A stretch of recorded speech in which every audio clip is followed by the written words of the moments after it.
ஆசனவாய் புண்கள், யூரின் போகிற இடத்துல எரிச்சல், புண்ணு, தொடை இடுக்குகள்லாம் ரணம், கருப்பை வாய் புண்ணு, கருப்பை கட்டிகள்லாம் இருக்குது, கருப்பை வீக்கங்களெல்லாம் இருக்குது. இப்படிலாம் பல பேர் கஷ்டப்படுறோம் இல்லையா? அந்த கஷ்டம்லாம் நீங்கிறதுக்கு முடக்கத்தான் கஷாயம்னு ஒன்று இருக்குது.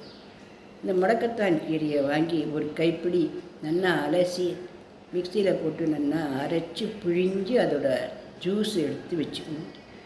அதோட ஒரு கைப்பிடி கொட்டை திராட்சை பழம், கருப்பு கலர் திராட்சை பழம், அதுக்கப்புறமா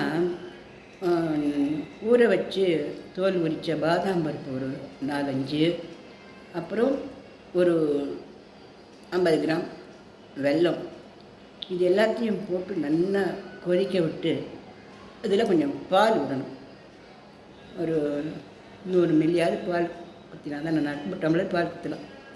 எல்லாம் சேர்ந்து நல்லா கொதித்து வரும். அதை வடிகட்டி காலையில் 1/2 டம்ளர், மாலையில் 1/2 டம்ளர் 48 நாட்களுக்கு நம்ம சாப்பிடணும்.